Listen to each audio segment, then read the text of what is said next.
राधे राधे। जय श्री कृष्णा। प्यारे भाइयों और बहनों, माताओं और बंधुओं, धार्मिक कथाएं चैनल में आपका हार्दिक स्वागत है। बंधुओं, आज मैं अपनी वीडियो में श्रीमद् भागवत गीता का दूसरा अध्याय श्रवण कराने जा रही हूँ। बंधुओं, जब भी आप अध्याय सुने, पहले संकल्प लें कि मैं जो भी श्रीमद् भागवत गीता का पाठ श्रवण कर रहा हूँ, उनका फल पितरों की निमित्त हो। इससे पितरों का आधार होगा, उनको मोक्ष की प्राप्ति होगी। आपके कारोबार में जो भी रुकावटें आ रही हैं, वह सब दूर हो जाएगी। संतान सुख प्राप्त होगा, सोया हुआ भाग्य जाग उठेगा। क्योंकि भगवत गीता का पाठ सुनने से 7 पीढ़ियों के पितरों का आधार हो जाता है। पितर पक्ष में हर रोज पीपल के पेड़ में कच्ची लस्सी काले तिल डालकर सींचे।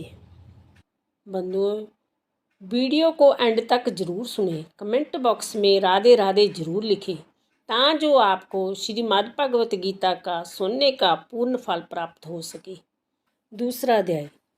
संजय बोले, हे तीर्थराष्ट्र, तब श्री कृष्ण दया मुक्त नेत्रों में अंशु भरकर व्याकुल चित्त अर्जुन से बोले, हे अर्जुन, नर्थ के सेवन करने अयोग्य अपयश कारक नरक में गिराने वाला मोह इस समय तुम्हारे मन में कहाँ से आया? तुम कैर मत बनो, यह शोभा नहीं देता। तुम हृदय की दुर्लभता को त्याग कर युद्ध के निमित्त खड़े हो जाओ। अर्जुन ने कहा, हे मधुसूदन, मैं रण में पूज्य भीष्म और द्रोणाचार्य के ऊपर बाण प्रहार कैसे युद्ध करूंगा?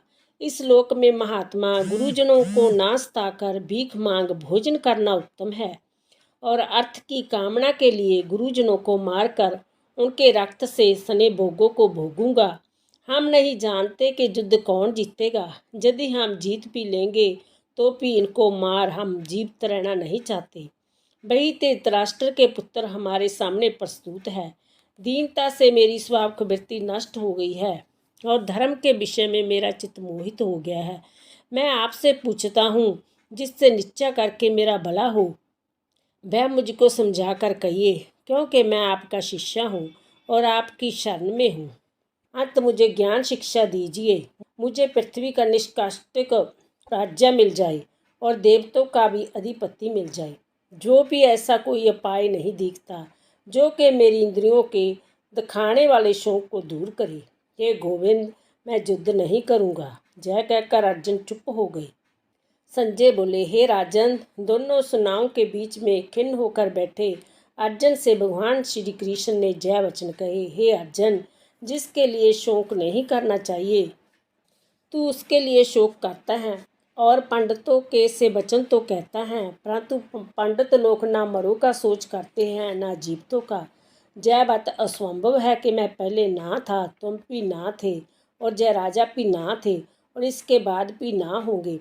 जैसे देहधारियों की इस देह का लड़कपन, जवानी, बुढ़ापा, जय अवस्था होती है, तैसे ही मृत्यु के बाद दूसरी देह की भी होती है। इसलिए पंडित लोग मोक्ष को प्राप्त नहीं होते। इंद्रियों का शब्द आदि विषयों से संजोग, जाड़ा, गर्मी आदि सुख दुख तो देने वाला है। आने जाने वाले और नाशवान जानकर उन्हें सहन कर। हे नरश्रेष्ठ, सुख दुख को समान मानने वाले जिस वीर पुरुषों को जय ब्रह्मा पदार्थ क्लेश नहीं देते, वह मोक्ष पाने के अधिकारी है। सत्य को तो अस्तित्व नहीं है और सत्य का अभाव नहीं है।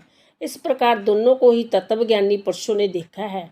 जिससे जय सारा संसार व्याप्त है, उसका विनाश करने में कोई समर्था नहीं है। इस अविनाशी, अचित्य और नित्य जीवात्मा के जय सब शरीर नाशवान है।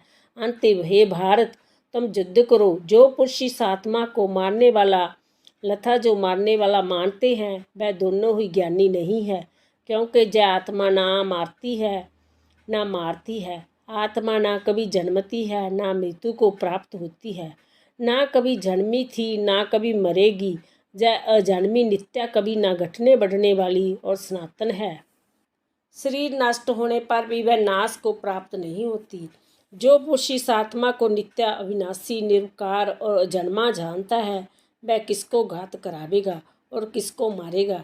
जिस प्रकार मनुष्य पुराने वस्त्र फेंक कर नया वस्त्र ग्रहण करता है, उसी प्रकार आत्मा पुरानी देह को छोड़कर नई देह धारण करती है। आत्मा को शस्त्र काट नहीं सकते, अग्नि जला नहीं सकती, जल भिगो नहीं सकता, ना भीग जा गल सकती है और ना ही सूख सकती है।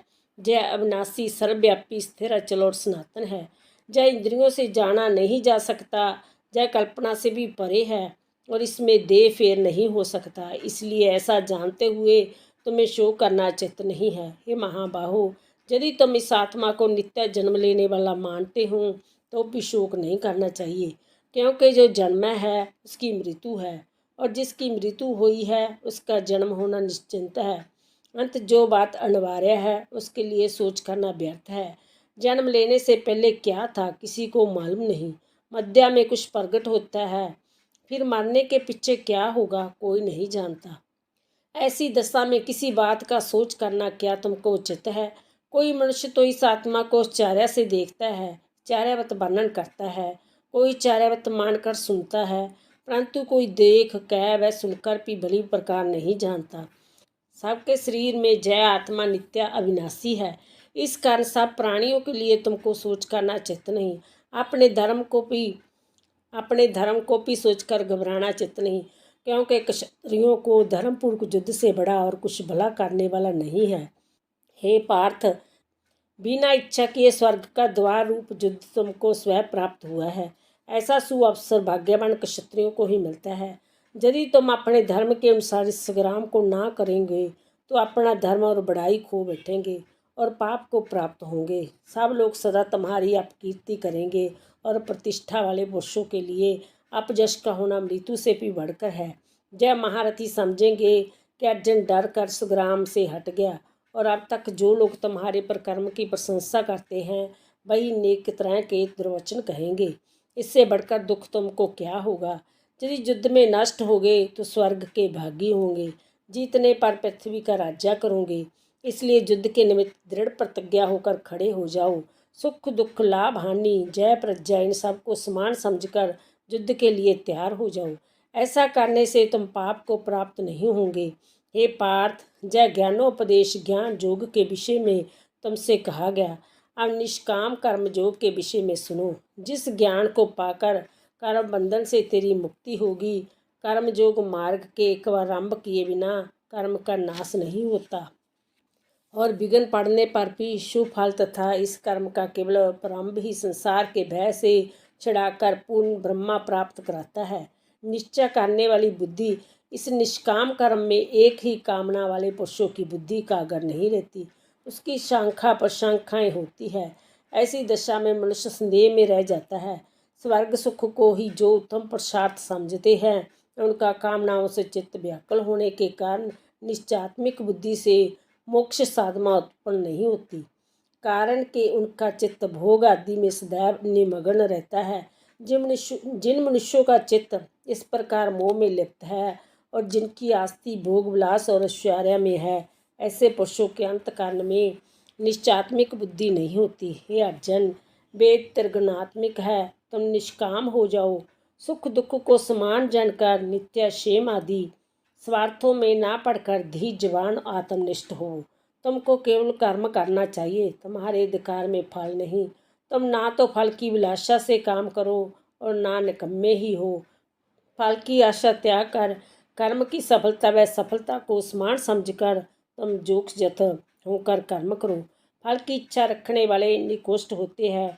निष्काम कर्म करने वाले पुरुष ईश्वर कृपा से इसी संसार में सुकृत तथा दुष्कृत इन दोनों का ही त्याग कर देता है। जो सब कर्मों में कल्याणकारक है, कर्म फल को ही त्याग कर ही बुद्धि युक्त ज्ञान या पुरुष जन्म बंधन से हटकर मोक्ष को पाते हैं। जब तुम्हारी बुद्धि मोह बन के बाहर निकल जाएगी, तब तुम्हारा मन आगे सुनी तथा हुई बातों से व्यतिक हो जाएगा। नेक श्रुति स्मृतियों के वचनों को सुनाने से तुम्हारी बुद्धि भ्रमित हो गई है। जिसमें वह निश्चय होकर आत्मा में निश्चल होगी, तभी उनको तत्व ज्ञान प्राप्त होगा। अर्जुन ने पूछा, हे केशव, आत्मा स्वरूप में निश्चय बुद्धि वाला किसको कहा है? उनके लक्षण क्या है? श्री कृष्ण जी बोले, हे अर्जुन, जो महात्मा पुरुष मन की कामनाओं को त्याग देता है और अपने आप ही से प्रसन्न रहता है, उसको निश्चल बुद्धि वाला कहते हैं।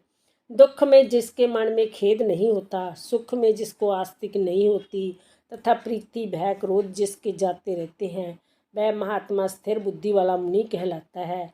जो स्वतंत्र स्नेह करता है, जो शुभ पदार्थ प्राप्त होने पर हर्ष नहीं करता, शुभ से अप्रसन्न नहीं होता, उसी को स्थिर बुद्धि जानना चाहिए। और कछुआ जैसे अपने अंगों को सिकोड़ लेता है, उसी तरह जो पुरुष अपनी इंद्रियों को विषय से हटाता है, उनकी बुद्धि स्थिर जाननी चाहिए। हे अर्जुन, मोक्ष का प्रयत्न करने वाले विद्वान व्यक्ति को प्रबल इंद्रियां बलात्कार द्वारा उसके मन को जीत लेती है। इसलिए सब इंद्रियों को विषय से रोक मेरे विषय में तत्पर हो जावे। जिसने इंद्रियों को वश में कर ऐसी स्थिति मिल जाने पर प्राणी फिर मोह में नहीं फंसता और अंत समय में निर्वाण ब्रह्मा को प्राप्त होता है। बोलो कृष्ण कन्हैया की जय।